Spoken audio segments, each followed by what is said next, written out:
sector.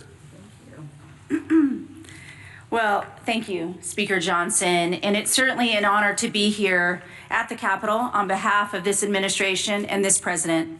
Speaker Johnson, I want to say thank you to you and my former colleagues. House Republicans did their job more than 5 weeks ago by voting for this continuing resolution. How do I know this? Because I did the same thing 5 different times when I was a member of the House. It was one of the easiest votes for me to take, because you do not play games on the backs of the American people. It's the fundamental tenet that they elect you to do, and that is to keep the government open. That's exactly what I did. And now Democrats are not choosing to represent their constituents and the American people. What does a shutdown do? 42 million Americans are going without their SNAP benefits.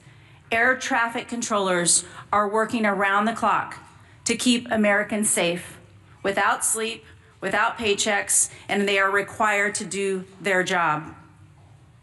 Small business owners are not getting $4 billion in small business loans to keep their doors open. How can the economy continue to grow? We are losing $15 billion a week in GDP because of this Democratic shutdown. American workers are suffering. Prominent unions are speaking out. Our friend Sean O'Brien, as the Speaker said, was at the White House begging Senate Democrats to open up this government. American workers, 1.3 million Teamsters are represented by Sean O'Brien. He mentioned they cannot be used as political pawns. But you know who's being used as political pawns? The Teamsters by these Democrats. Because they will go to the Teamsters and they will ask them for something, and now they're not going to answer that call. They are begging them to open up this government to grow this economy. Other unions as well: manufacturing, building trades, industry-specific skilled trades. It's the workforce that I represent as the Labor Secretary. Every single day we show up to make sure that they have the tools that they need. We have sent out over $86 million to our respective states in order to upskill and reskill the American workforce. The future of the American economy is on my shoulders, on this administration's shoulders, and the Democrats have stopped all the momentum that we have put in the last 9 months. Registered apprenticeships, the future workforce. Not only are we hurting the current workforce, it's the future workforce.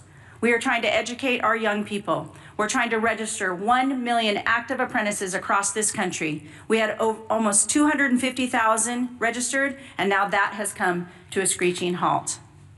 We're trying to educate our young Americans on AI. Pilot approaches for workforce challenges in AI, the uncertainty. American workers deserve to know that they are going to have a job in this country, and the Democrats have chosen to play those political games. But many of our efforts have been stopped. 13 times they had an opportunity to say yes, just like I did, just like my colleagues have done.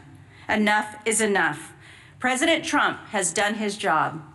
Not only has he leveled the playing field with tariffs, not only has he welcomed great trade agreements, he has worked most recently with South Korea and Japan to bring hundreds of millions of dollars back to this country for the shipbuilding trades. I have been working around the clock to make sure that we can protect our national security for this country, and now that has also come to a stop. We are hurting American workers. We need to get them back to work. We need to grow this economy. We need to get their paychecks back in their hands so they can provide for their families, put gas in their cars, pay their mortgages, turn on their lights.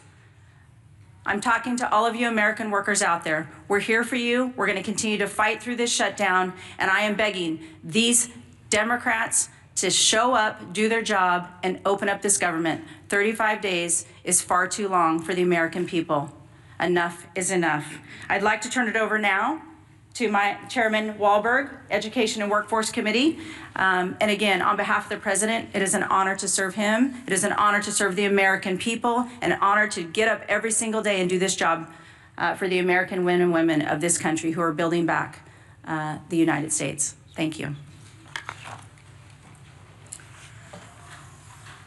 Well said, Madam Secretary. And I've worn out my voice, Mr. Speaker, over the course of the last 5 weeks all across my district.